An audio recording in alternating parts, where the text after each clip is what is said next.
Hello and welcome to the debut episode of Improveology. My name is Zach Mason. I am a songwriter, an entrepreneur, and a marketing specialist, and I'll be your host on this journey to improve your mental, physical, and any other kind of well-being. We can find an awesome guest to talk to about. Improveology is a little play on words meant to convey the study of improving, and that is what this podcast is all about.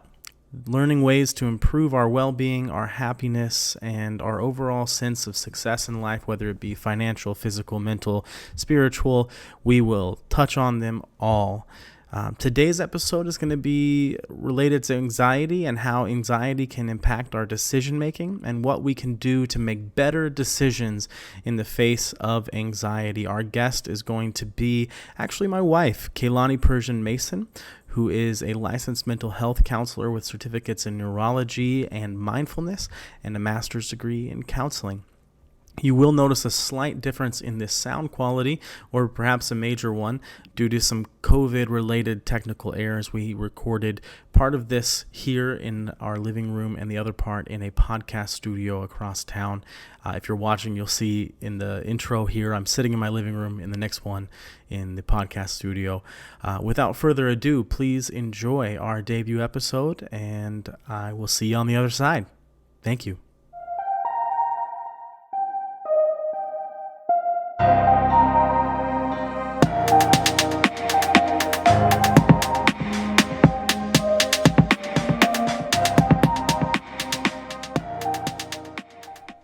So, I am thrilled to introduce you to my brilliant, talented, and beautiful wife, Keilani.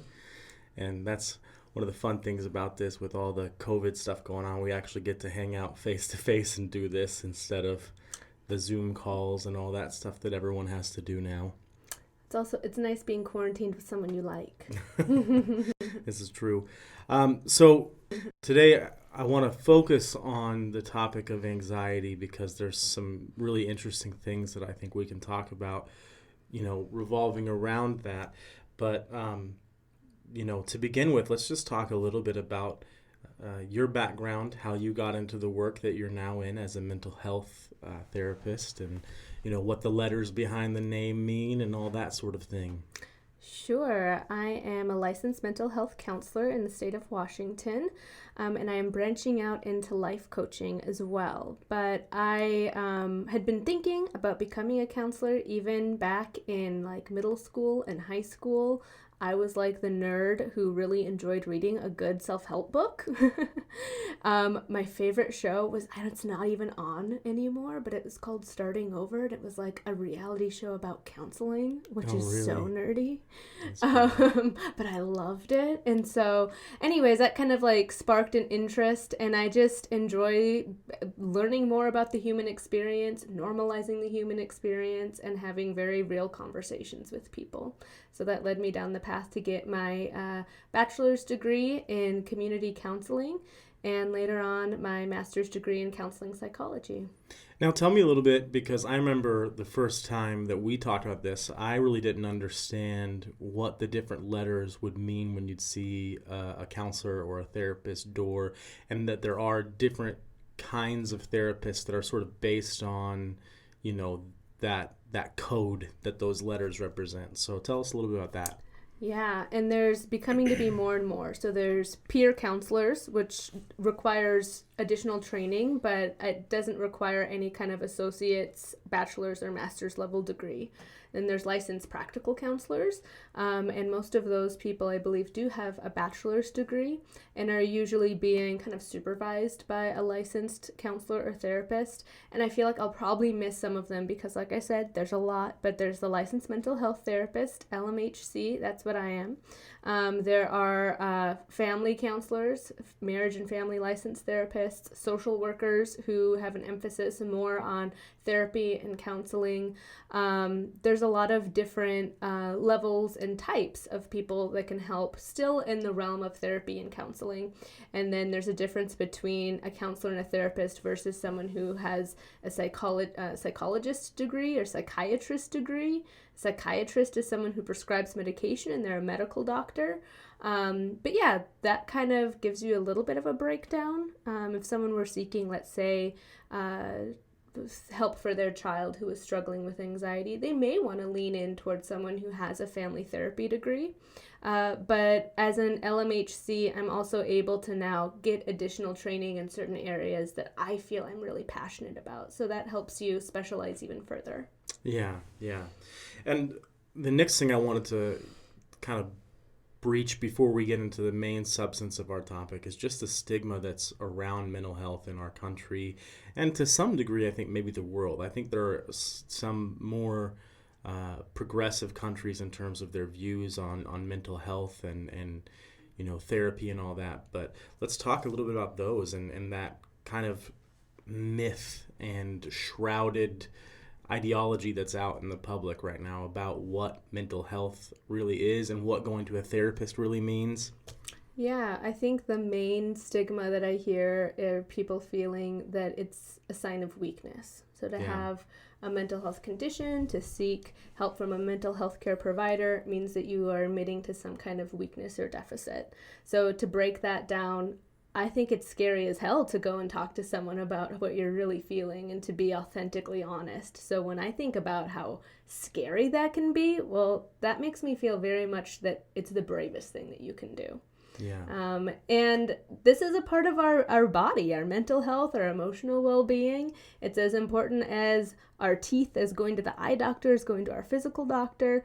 So when we teach our children how to brush, floss, and go to the dentist, I think we also need to be sure that we're including conversations about our mental well-being. Because the chances of someone in America, but worldwide, I for sure feel this way, of having some kind of mental health condition in the course of their life it's going to happen. You're going to go through a period of grief. You're going to go through a period of transition. You might have moments of anxiety. I think for so many right now during COVID, there have been lots of moments of anxiety and uncertainty that have sparked emotions they've probably never felt before. Yeah, and I think what you touched on a second ago, that's something the more I read about it, the more it stands out to me, is people forget that your thoughts are a product of your brain, which is a part of your body. And your brain is a physical part of your body that needs certain sort of things in order to function properly, whether it be certain levels of chemicals that your body is producing naturally, or whether it be just the plasticity of the brain that needs those neurons to follow certain pathways that can be helped. So therapy, can it actually have a physical impact on your brain? Yeah, I like to call myself a brain coach for fun. But yeah, exactly. Like not only our thoughts, but our emotions are all part of our brain, different systems in our brain. So if we have the flow of our neurotransmitters and the chemicals in our brain, like dopamine, oxytocin, serotonin, if those aren't flowing correctly, we're going to feel more anxiety. We're going to feel depression or mania. Yeah. And so it's a very, like I said, a very normal part of our body. And when we think about total wellness, this is a piece that we can't skip out on. And being able to have those conversations, no matter who it is, and normalizing it is very important, especially in communities where there are minorities, because there's even more stigma to be strong, to toughen it out, to not show weakness, to prove that everything's fine. It can be a cultural barrier there.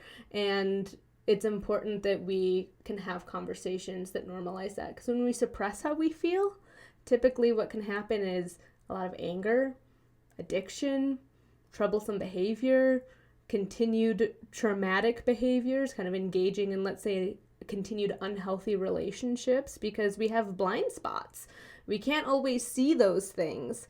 Counseling kind of helps us remove those blind spots and really work at the core of what's needed to heal. So before we dive really deep into this, which I'm really excited to do, I think there's a few fun questions we can throw out that a lot of people might have. So I know, what are your thoughts as a therapist when you watch the portrayal of therapists in the media, in terms of like you watch a movie or, you watch a TV show, and there's always a therapist. He or she is sitting in their leather chair with their notepad in front of them, and they always ask the obligatory, "How does that make you feel?" question. What goes through your mind when you're watching that? Obviously some movies are going to do a better job than others, some shows better job than others, but just in general, the generalized portrayal. What do you think about that? Well, most of the time it's very cringy, as you've seen me watch shows at home, and I'll be like, oh gosh, no therapist would ever say that. But I do say, how does that make you feel? Oftentimes because I get the answer, I don't know a lot from clients, and it's really more that sitting with an emotion might feel uncomfortable, and I want to be there with them to discover that discomfort so that we can work through it. I don't know is usually a cop-out. But, I think a lot of the TV shows I see portray therapists as being quite judgmental. And that makes me really sad because I think that stops people, again, from seeking help because their fear of being judged by the therapist would be horrible. It's a form of rejection. And really kind of a betrayal to the therapeutic relationship. So definitely with my clients that I see, with the majority of therapists and counselors that I've worked with, our goal is to have our clients feel comfortable, have them feel like they can be open to explore different areas that maybe they've never talked about with anyone so that they can live happier and healthier lives. I'm not sitting there with my notebook making judgy eyes and asking blank questions. It's a very collaborative process, and usually there's laughter involved too. It's not like they're sobbing on the couch the whole time. We need to infuse like humor and realness, and that's the flavor of counseling that I'm about. So that's actually the next question, and I have a great, I think, point to tie all that together. But the next question is, so what are you writing down when you're sitting in a session? I'm taking notes usually so that I can remember what to put in my progress note, which is a part of what we do ethically to make sure that we're tracking the progress of our clients and that we are documenting the different techniques that we're using. And I tell my clients, if you want to know what I'm reading, I'll read it out to you. I really will, because it's literally what we're working on. We're working on forming healthy relationships. We went over dysfunctional thinking styles. Yeah. We discussed what it means, like the difference between shame and guilt and where they felt shame in their life. So those are the notes that I'm making. They're not judgments or anything outside of what my clients are aware of. I'll use the actual terms that I'm using to put in my notes. Well, I think that actually gets to the big thing here, which is that we don't know what we don't know, and most people don't know a lot about the training that and the education that people who are in your practice and your field go through. I've learned a lot about it from being around you for the last couple of years and asking questions. Help it. Yeah. And one of the things that really was, I guess, surprising to me going into it, and granted there are different types of therapists, so maybe there are some who don't go through this sort of education, but was just the science that was actually behind it, that it wasn't just someone coming in who's got an opinion and who has their life together, so they're asking you things so they can give you advice or they can pin something on your parents. There's actually science happening, and I think you called some of your techniques, like you said, modalities was as a word that you use. Mm-hmm. So there's actually a plan that you have as a therapist going in, and a lot of the questions you're asking is because you're trying to piece together this picture that allows you to understand what's happening in the functioning of this person's brain, and then give you that roadmap from your education and science and evidence-based research that's going to lead you to helping this person have a healthier life. Yeah, no, you explained that great. Yes. So there's different... Awesome. I did it, guys. I did it. There's different modalities. There's different therapeutic approaches. And some therapists and counselors choose to kind of marry themselves to one and feel like this is the one for me. This is the lens that I will perceive what's going on with my client and be able to guide them through. I like to use a variety of techniques and modalities because I've noticed that one approach doesn't fit for every client that I see. And I want to be able to be workable and flexible and meet them with where they're at. Gotcha. So I really like using mindfulness techniques. I've been getting into some acceptance and commitment therapy, cognitive behavioral therapy, I really have been enjoying, sometimes I go through phases of what I'm enjoying in the moment. I've been enjoying Sure. really having good conversations about generational trauma with my clients, healthy relationships. So there are definitely areas that I feel I specialize in more than others. And I try to lean that way, which is what's great about my career. It's like, what's interesting to me, all right, I'm going to dive in there. Yeah. But yeah, that kind of brings up, we had like a friends over for dinner one night, and one of our friends said, oh God, your job would be horrible. Your job would just be the worst. You just sit there and listen to people complain. And it was just, it's funny to me that that's like the perception of what I do, because it feels so far from the truth.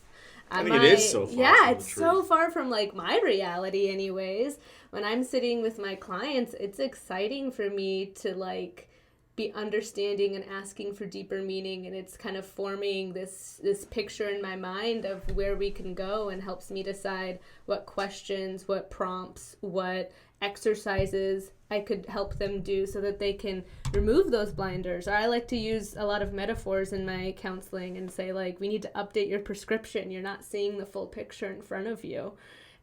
So I feel that my brain is really quite active, and it has nothing to do with listening to people complain. It has to do with what can I do to help someone see some healing, some growth, see a way that they can help themselves, empower themselves, because the goal of counseling is self-efficacy, which means that someone feels and trusts in the ability for them to have control of their life in whatever way that means. Because we can't control everything, but there are things we can control, and most of that is the inner work.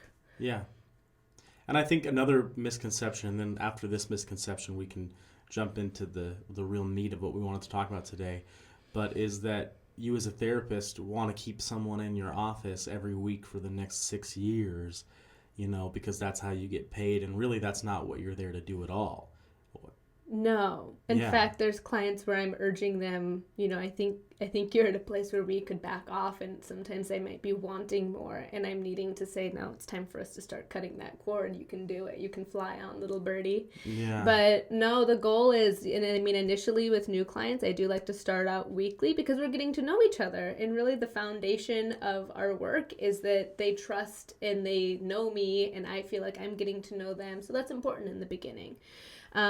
But we always are ebbing and flowing with what's going on with them and their growth. Like, are you feeling comfortable with every other week? That's where I'm feeling like, I think you've gotten there. I think you've graduated to this next step, and so on and so forth, to the point where maybe it's monthly or every 6 weeks or just as needed, or they just have found the tools that they need to thrive, which is the goal. That's what I want to see. It's so exciting.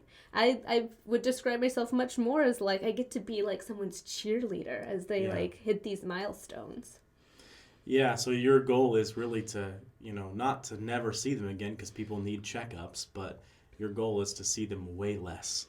Yeah, I mean, I want to see them feel like they're thriving, feel like they have a handle on the stressors in their life. Yeah. So I read some statistics today, and what we're going to talk about today is anxiety and its relationship to mental health.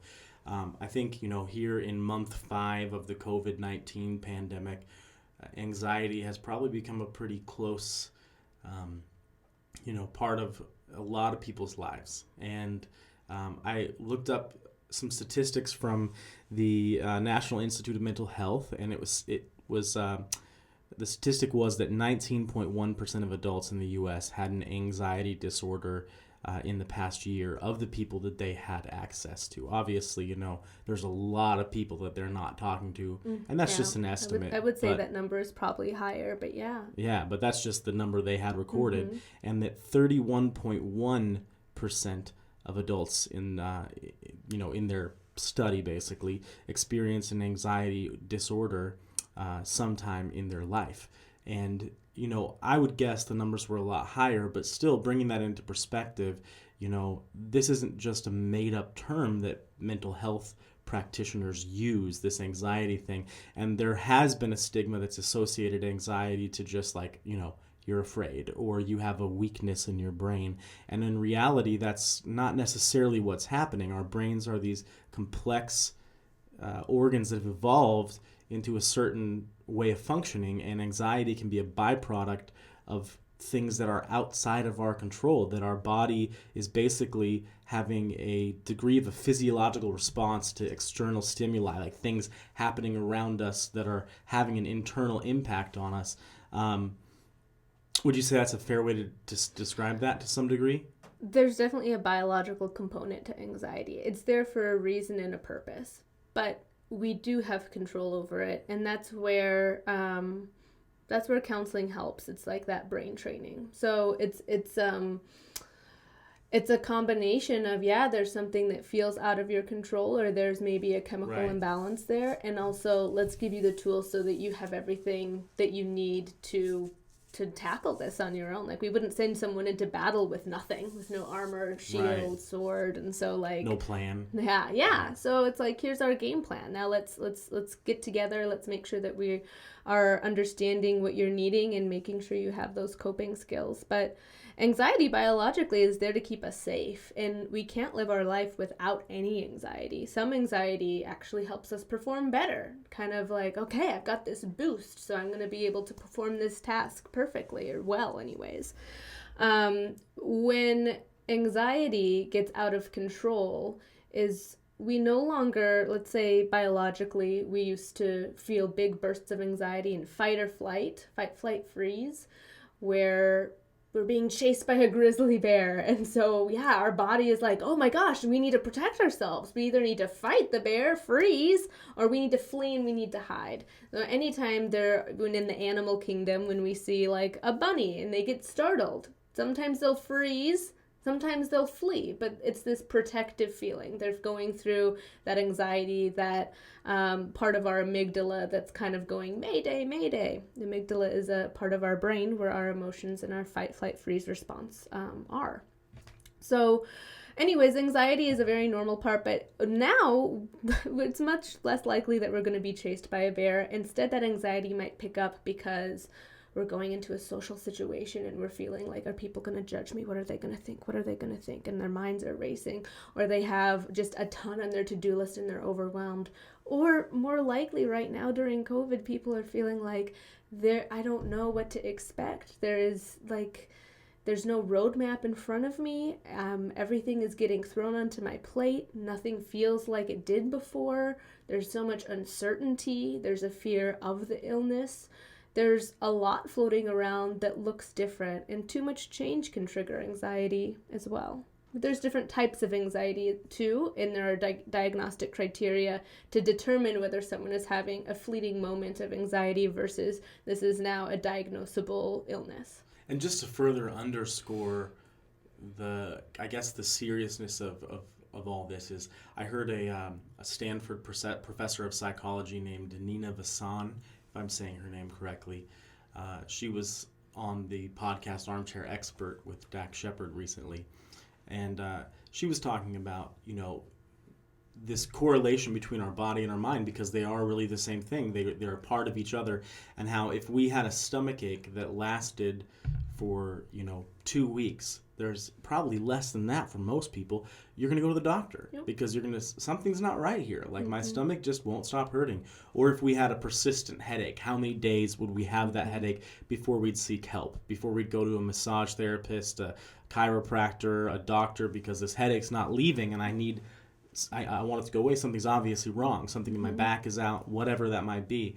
And when they studied how long it took someone who was feeling persistent sadness or persistent anxiety or frustration or any of those mental qualities, the average time it took someone in America to seek help was 11 years, which shows you the depth of the misunderstanding around us, and people not understanding that this is not a matter of weakness. It is not a matter of you just don't have the resolve to handle this. This is a matter of, are you taking appropriate care of your body? We wouldn't look at someone who ate McDonald's twice a day and was developing this poor health thing, but working out constantly and saying, well, your body just doesn't have the resolve. We'd say there's something that needs to be fixed somewhere, right? Let's go find it. And we would discover, you're eating this terrible food twice a day.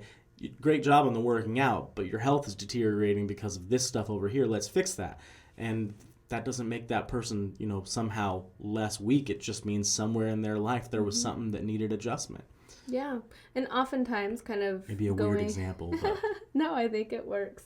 Oftentimes we may come from families that don't teach us what it looks like to be healthy. And so there's a lot of unpacking that needs to be done, because if you had this vision that going off the handle and screaming and yelling and breaking something, or not standing up for your own boundaries and I hate how women are often described as selfless, because that means you don't have boundaries, you're not taking care of yourself, selfless. But let's say something like that, that might be seen as the norm in your eyes because you grew up with that, when really there's some areas here that could use some help, could have a healthier approach.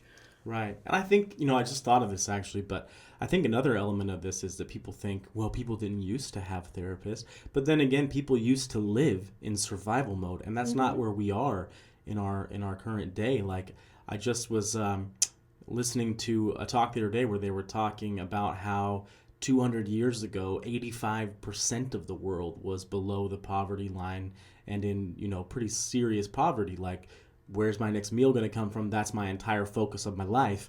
And now it is, a lot less. Like, there is still, abject poverty out there in the world, but not anywhere even close to 85%.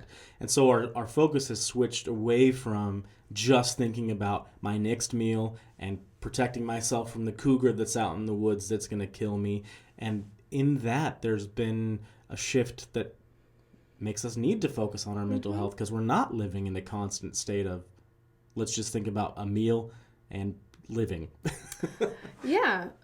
When we think about evolving, we have to also realize that when we know better, we do better. So now we know more, and there's science that tells us that stress is a killer. All of the top diseases, heart disease, diabetes, there's another one that I'm forgetting, but all of those top diseases have an effect that stress plays on them and exacerbates the issue. So we really need to make sure that we're taking stress, this right? serious. Yeah, continued chronic stress. Because momentary stress can be good. Oh, momentary stress is normal, right? We can't live a completely stress-free life. Life is about the highs and the lows. We can't just say, sign me up for all those good times, I'll skip out on the stressful, shitty times. That's just not realistic. It's the contrast that makes life beautiful. But to say, I don't want to live in the lows, that's something that we need to pay attention to. So, we know better. We should be able to address these issues and talk about them, normalize that mental health and emotional well-being are important. Having healthy relationships is important and is also a part of longevity. There's also been a study out that we've talked about, but adverse childhood experiences, or ACEs, that's being talked about much more. And it's saying that, hey, if these adverse things happen to a child, they're going to be more likely as an adult to be at risk for unhealthy relationships, drug abuse, diabetes, obesity, being incarcerated, on and on. So now there's even an emphasis and a different approach when it comes to the things that affect children, such as frequent moves, divorce, physical abuse, sexual abuse, neglect. That includes emotional neglect. If they have a family member who is incarcerated or somehow in another way maybe separated and has been pulled from their lives. And there's a few that I'm forgetting because they're not in front of me, but it's very important now. We can see, okay, chronic stress, even as a child, has lifelong effects, because that's when our brain is being wired, and we need to make sure that we are doing things differently, having these conversations sooner, and normalizing that it's okay to get help when something feels too hard, when you feel like this anxiety is too overwhelming. Yeah, so that would pertain to neuroplasticity, right? When you say your brain getting wired, that is that process, basically. It's saying, well, your brain and your neurons connect and make those connections. I'd say neuroplasticity is saying your brain is able to rewire. Right. You have the capacity to change, to learn, to grow, to find a different path. Another metaphor that I like to use with my clients is, let's use the example of unhealthy relationships. If all you've known are unhealthy relationships and you fall into the trap of dating narcissists again and again and again, this looks like a very well-worn path. It's well paved. I know the walk. I know the cycle. It's, although bad and, unhealthy, something about it feels comfortable because it's what I've seen growing up. It's what I've experienced personally.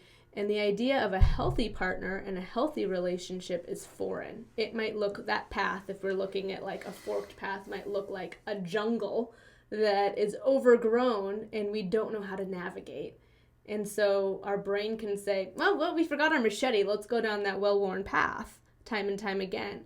Counseling or having someone that you can unpack this stuff with says, no, it's worth taking that machete. Let's go tackle this healthy relationship. Let's see what that's all about. Let's navigate this new path.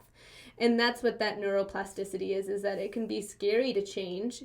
It can be scary to try something new, to have a different way of reacting, of responding to the things that cause us stress. And we need a guide. Yeah. Well, I know, as a man, I feel like I should lower my voice when I say it, as a man. As a man, I sometimes get funny looks because I journal. I journal a lot, Mm-hmm. and another word for a journal could be a diary. And so there's this kind of stigma that can go along with that. But for me personally, what I've discovered, and I would guess there's even probably research out there to indicate, or correlates what I'm about to say, is that it's almost a form of self-therapy. Sometimes I still need a therapist because sometimes Mm-hmm. there's just things that I'm not seeing, maybe there's beliefs or correlations. Even today, I just had a pretty powerful one where we were talking about some experiences I had as a teenager that I would have never noticed without someone prompting me and using some of the science they've learned and these things they've learned to say, hey, wait a minute, when you said that a minute ago, I heard something interesting there and I want to talk about that. And as I talked about it, I realized, oh man, like some of my beliefs about discipline and practice, the art of applying yourself to something that seems difficult were skewed pretty heavily by this one situation where I did those things and it had a very negative outcome. And, I think there are some things we need the therapist for, but there's a lot of things we can do on our own also, like journaling and like, listening to people who are experts talk on podcasts or reading books or, there's probably other things that you'd recommend, mindfulness, meditations. Well, and a big,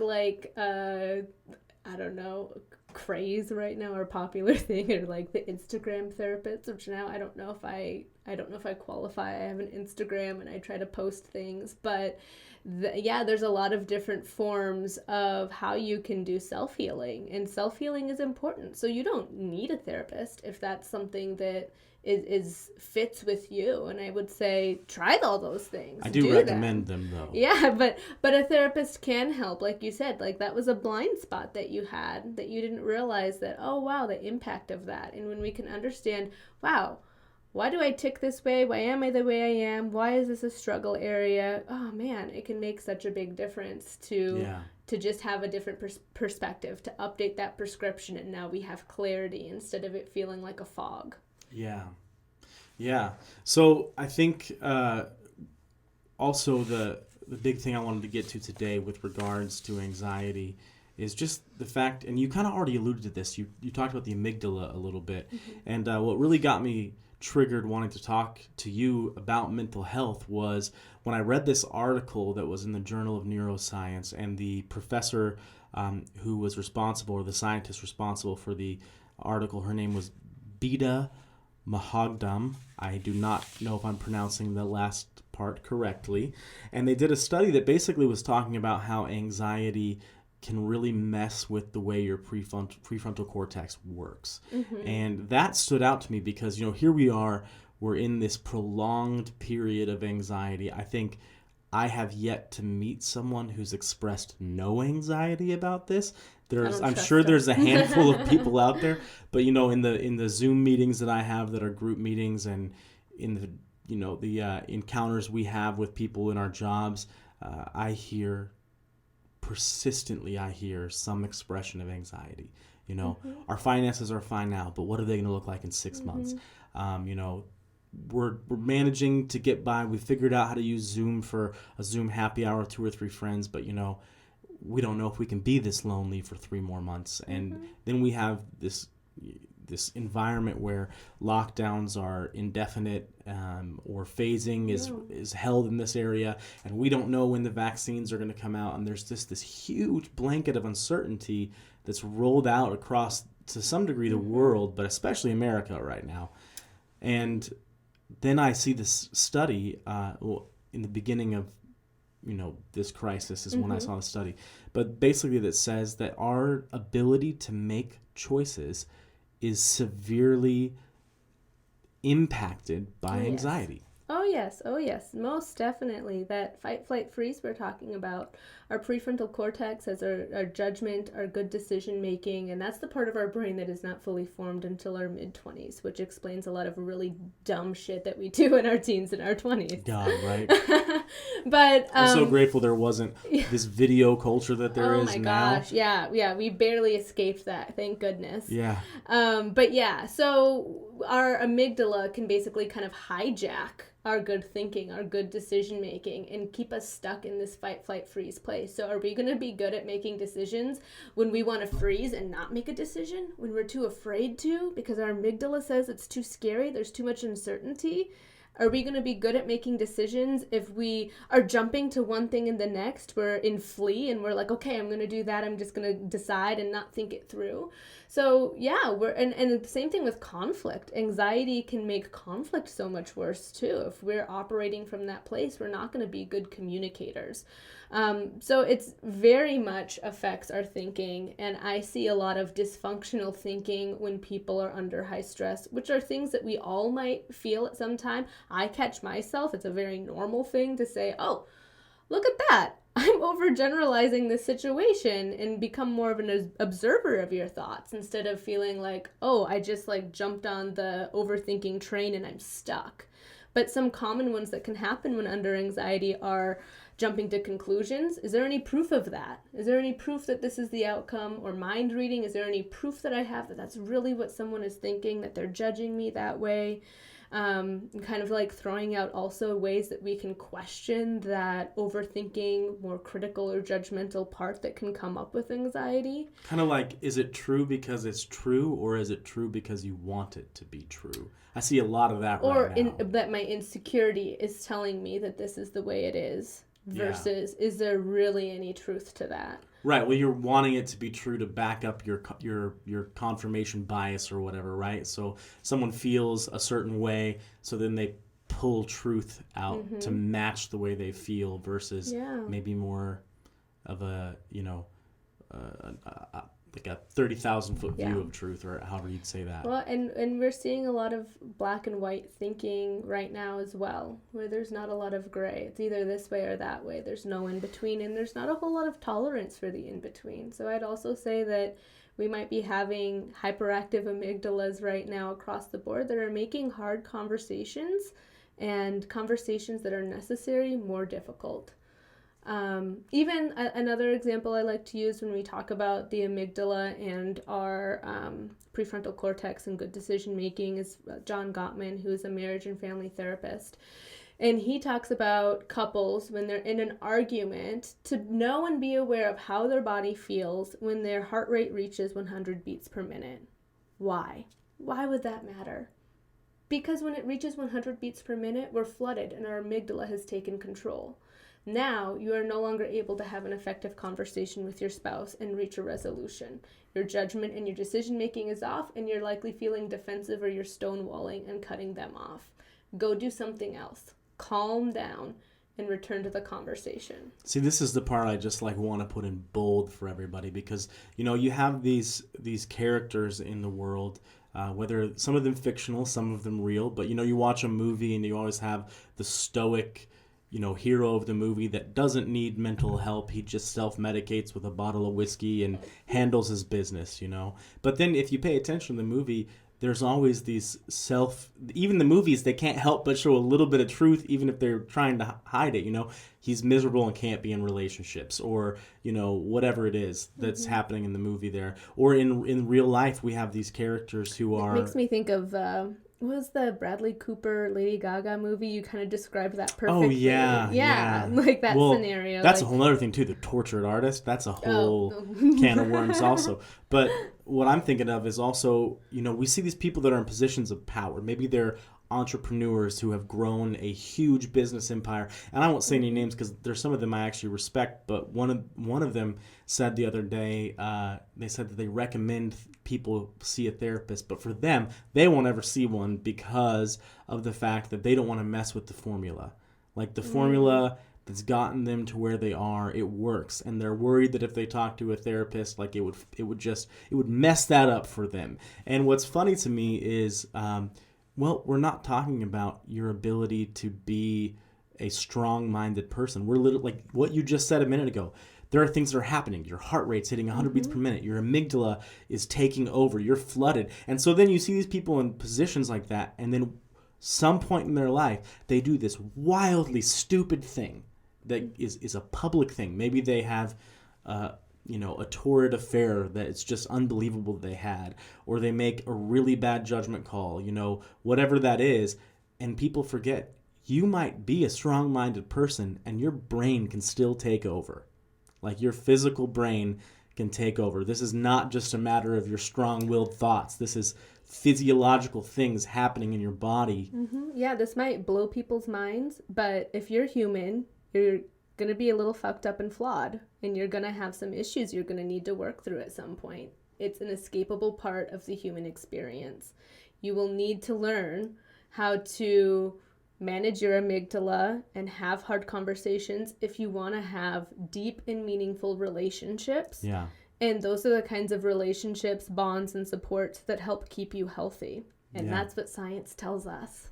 Right. And it's not a one-tiered approach. Like if I go work out every single day right now for 2 hours a day, but, I smoke cigarettes and drink 6 shots of whiskey a day, there's still going to be an adverse result on my body from the cigarettes and the whiskey, even though I have the workout thing down, And our brains are the same way. Like you can be a strong person mentally and still have a bunch of things that are wrong that you need to address to get working properly. Those pathways of, neurons take, or, different chemicals that are being underproduced or overproduced in your brain or whatever. Well, certainly everyone should gauge when they're ready and what they're wanting to work at. And, you can use all these other more self-healing methods as well. It's each person, but the message that I want to send is that it's not something to be afraid of. It's not something to postpone. Along the lines of what you said with people waiting so long to seek help when they were in some kind of mental pain, emotional pain. Marriages, often people will talk about we should go to a marriage counselor, and it's 7 years before they do that. Well, think of the resentment, think of the harsh words, think of the patterns that have been built up by that point. So and those are hard to break. Our brains our brains, there's several neuroscientists who talk about this now. I think they call it set and forget. That's what it is, set and forget. And basically our brains, we're doing this thing called duration path outcome all the time, where we're always looking at what's around us and trying to learn to interact with it. Well, if your brain was consciously doing that at all times, it would be overwhelming. If you got in your car and were having to each time really think about, put the key in the ignition, shift into drive, turn right, your brain doesn't do that. After we've taken that road, 50 times, you can practically drive that thing blind. Like people get in that zone where they get to work and then you think about it and you're like, man, I don't remember my drive here, because your brain does the set and forget things. And we can do that with our patterns, I think, in our relationships. And our brain learns it and then moves on to the next thing to learn. And here we are trapped in this old crappy way Like of I said, our communicating. neurons are making those pathways, and it's creating like a highway straight to what is sometimes a dysfunctional behavior or an unhealthy behavior and pattern with our spouse, with our children, with our friends, with our coworkers, and with ourselves, our relationship with ourselves. A lot of the work I do is also like around a core belief we may hold. If our core belief is that I'm unworthy and unlovable, our actions are going to follow, and we're probably not going to act as if we are a valuable person, as if we are a worthwhile person to know. So those are those blind spots that deserve to be unpacked and looked at. And it is hard, but it's worth it. It's so worth it. Well, I don't want to dive into this too deep because I don't really have, the information out in front of me right now. And I'm sure this could get real woo-woo if you don't have that in front of you. But there is a lot of science out there that shows, and I don't know if it's figured out why yet, but it shows that, our negative thinking can actually assist and sometimes even create health issues in the rest of our body. It's almost like our brain is those thinking, like you say, self-love. And I just think, I kind of go to thinking about all the people who are out there who have these counter ideas to it, because I'm so bought in to therapy and to mental health. I'm so bought in. I try sometimes to think about the other side of that gamut, and I think about those people, and I see that wait, this is more than that though. This can actually affect your body. It's almost like your brain telling you don't self-love. They could say, well, that's that sounds so corny, self-love, but self-love is important because that can translate into what's happening in your physical body and what kind of health you are actually in the external functioning of your body. Well, it's part of our mental health, and when we aren't in good mental health, it is going to make it easier for anxiety, depression, and other mental health conditions to arise. And that creates a lot of issues with even our insulin, with our adrenaline pumping in our body, with our heart rate going up more frequently. There's a lot of health conditions that are associated with having poor mental health. So instead of giving it to the credit to a specific thought, I think that it is a combination of things that just have to do with mental health. Yeah. I think the next part of what I'd love to dive into a little bit today is just, so once we're aware of that anxiety can affect our decision making, our ability to make decisions, once we're aware of the impact that, our brain actually has on us when we're following negative thoughts, or there's stimuli outside that are creating stress, what are practical things that people can do, just every day from their home as they're living their lives to kind of take some of that control back? So if we know now that I'm impaired, when I'm living in anxiety, I'm impaired, how do I just follow some practical things to get some of the control back? I think a common trick our brain can play on us is to say, like, you need to do more. You're not doing enough. I see that with a lot of the clients that I work with, and instead it's more like, ooh, how can I be more present? And those are very different things.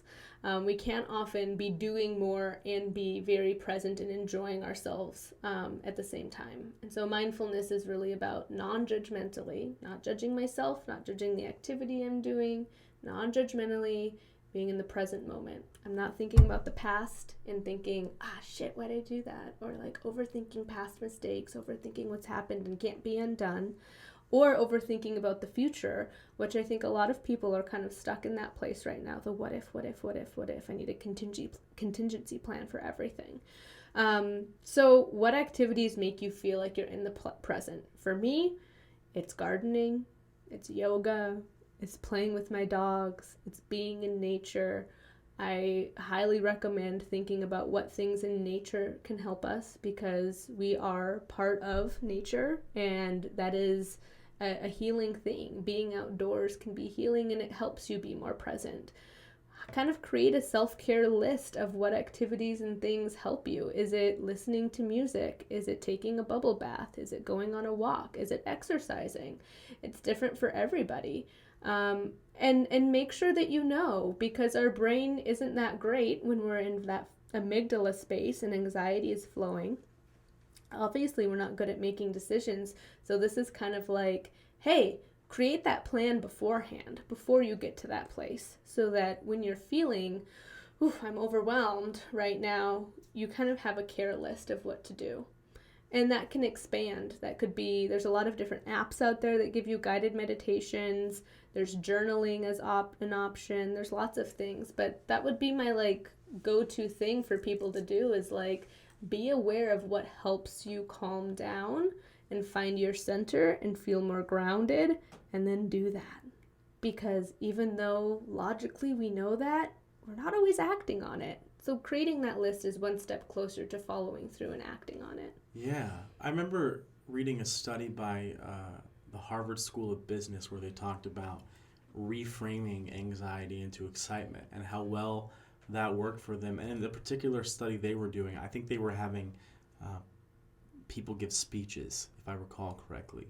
And, they had control groups. So it was something of the nature of, one group, they say nothing to the other group, whatever. And the third group they had say, I'm excited, even though they all felt, anxious. They felt anxiety about the upcoming situation. And the group that did the reframing to I'm excited, which is a kind of a closer energetic level. Yeah, like they're cousins. Yeah. Anxiety and excitement. Yeah. that group, I guess, performed considerably better than the others. So obviously that's something people can do, but what are your thoughts on when are good moments to reframe anxiety?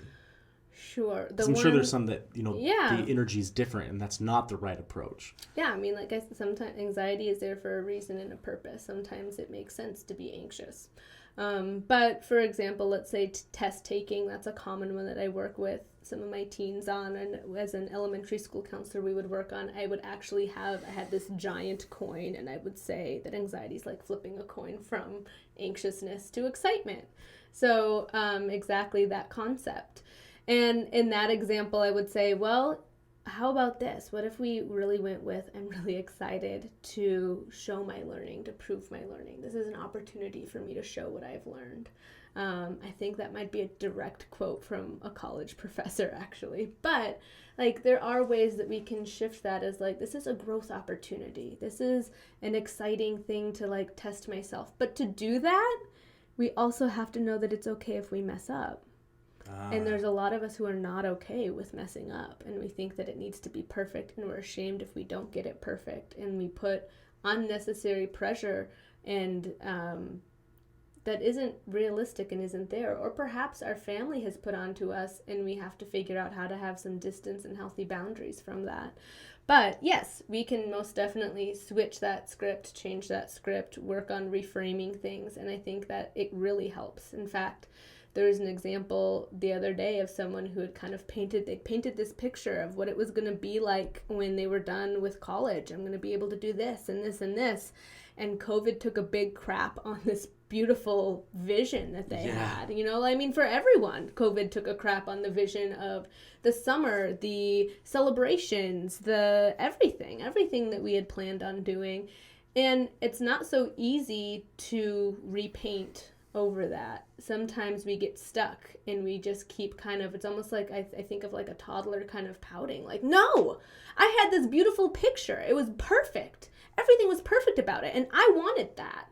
And it didn't happen. And we can get stuck there, and that's only going to create unhappiness and misery.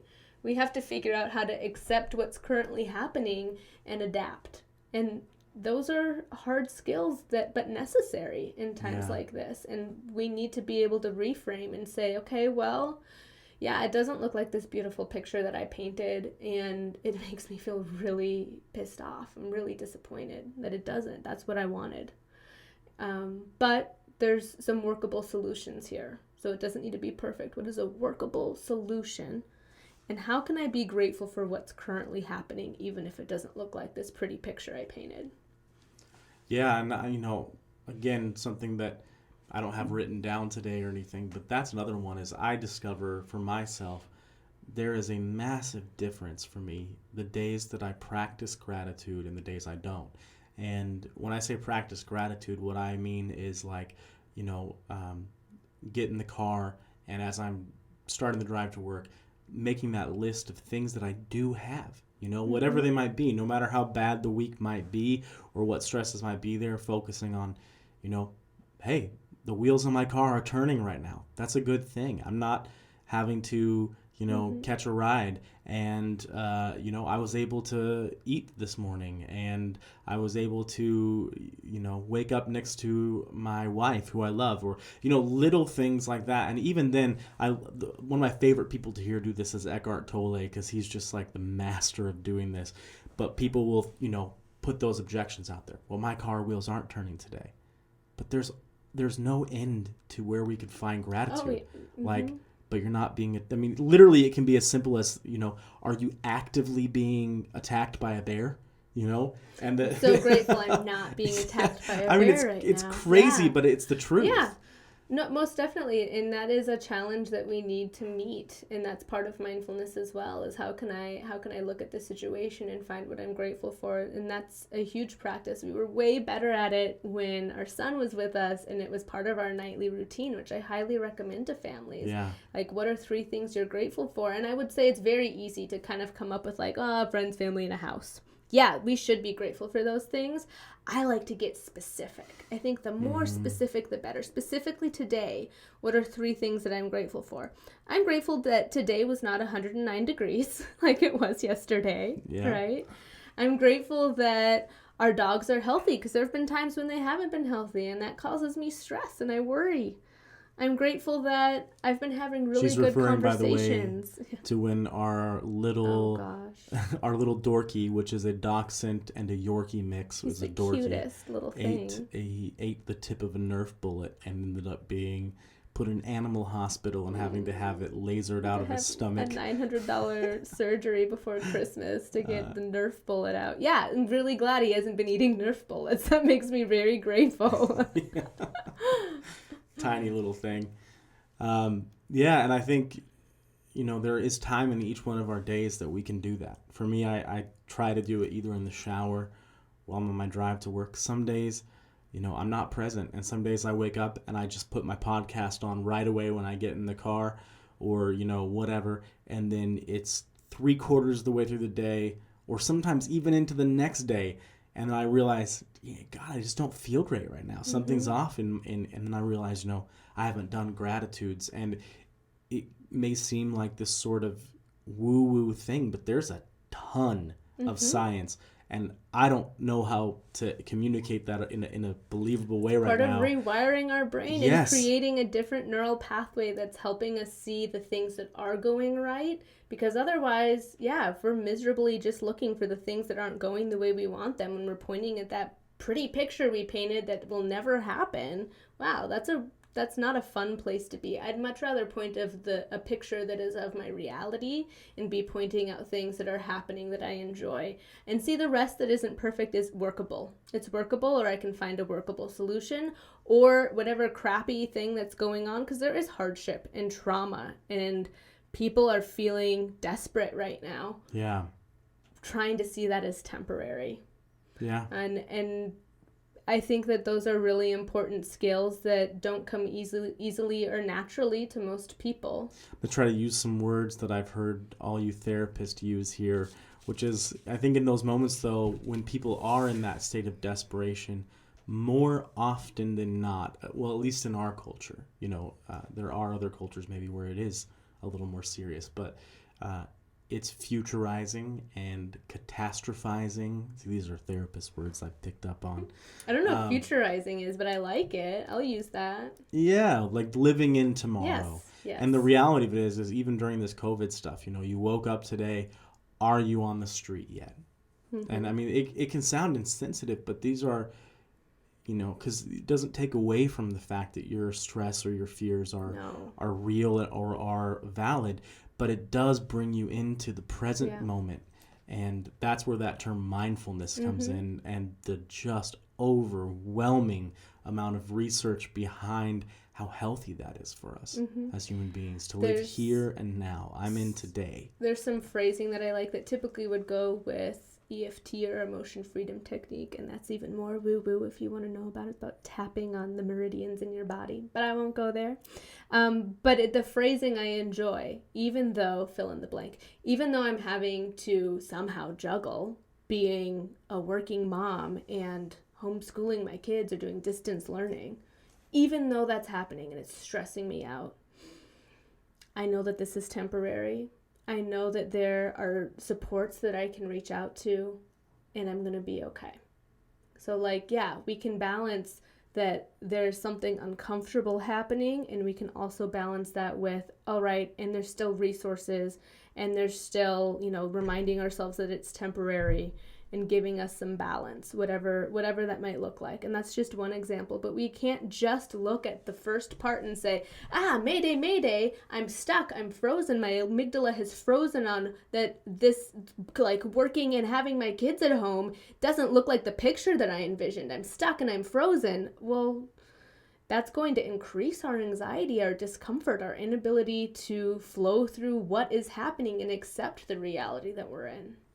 I think there's also a tendency that we have to romanticize the past. Mm-hmm. I found myself doing that, and then I looked back, and there was a brief period of time, and I know we got to wrap up this podcast here pretty quick, but a brief period of time where I was looking into all the different things, the Ancestry.com and 23andMe and all that. And one of the things that really stood out was when I was reading stories from people just 80 to 100 years ago, and I was like, my God, life was so much more brutal back then in every way. There wasn't really great air conditioning, and all these little things, but you add them all together and you get this different picture, and you realize we can make these references to things being better back then. In reality, they've never been better than they are right now. We have more, as a world, we have more creature comforts and a more, or a less harsh life, than we've ever had as a human race. And there's still a long ways to go, and there's a lot of things that are very valid for us to be upset about. But we've really never had it better as a species. Yeah, and those are things that we don't stop and reflect on very often, but that can even be a part of the gratitude practice that we have as well. Yeah. So tell us a little bit in closing here about what you have going on. In the beginning, you said you were going into life coaching as well as your therapy practice. So first of all, tell us a little bit about your life coaching and what other projects you have going on after that. Sure. So, yes, I'm branching out into life coaching. As a licensed therapist, I'm only able to see clients within Washington State. And as a life coach, I can now reach worldwide. Okay. So I'm very excited to be launching that. And I'm planning on specializing, and this could become more broad, but I really enjoy working with women and women trying to figure out healthier relationships, not only romantic, but with friendships, with family members. And then I'm also I wrote a children's book, I should say. It's in the final stages of finishing illustrations with a wonderful graphic designer, Cassie Carlson, who's local. And so local to our area. Local to our area, yes. The Northwest. Yes, and so I'm very excited about that, and it's about teaching children mindfulness tools, and we plan on creating a series for that. So it is called Gordy's Big Problem, and Gordy is a llama. And I'm just really thrilled for that to be gaining momentum. I do public speaking. I love to speak to educators, especially, but most definitely lots of other people in our community that I've met with and consulted with, to just make sure that these topics such as mental health, handling trauma appropriately, having hard conversations, diverse conversations, parenting, I eat it up. I think it's really fun to have those discussions. And when you say public speaking, that would be that would include trainings, right? Oh, yes. Included training, yes. And I'm a certified question, persuade, refer, or QPR, suicide prevention trainer as well. So yeah, it's expanding. I'm in the works of trying to learn how to do some online courses and do some more As we all are. certifications, yeah, right, that are tied to more natural approaches, natural supplements and things like that can help with anxiety and depression. But those are the areas that I'm branching out into and I'm excited about. And then I am on Instagram, Keilani _evolve. How do we follow you? Yeah. So Keilani _evolve. And I'm also on Facebook. There's an Evolve Facebook page as well, where I like to post articles and different information, updates on some of those things that are going on. And there's also a link to my website there. And what is your website? Yes. Well, to be honest, I haven't taken out the Wix site part of it, and so it's kind of lame. So you should just go to the Instagram or my Facebook and click on the link there, and I'll fix it so it sounds more professional next time. But anyways, my website is completed. That was a gift of COVID, and that's been a phrase I've been trying to use. Would have been some of the gifts of COVID and the positives of COVID. The gift of COVID was having the time to finish my website. But yeah, and typically I've run girls groups for middle school age girls and elementary age girls to help work with confidence, healthy body image, self-esteem. But those were all in person and have been put on hold. Hopefully more courses and groups to come, though, that are online. Awesome. Well, thanks for chatting about mental health today. We're going to wrap our podcast up now, but it was a lot of fun talking about it, and I look forward to many more talks about it in the future. Yeah, you can't escape them. No, I can't. Have a great day.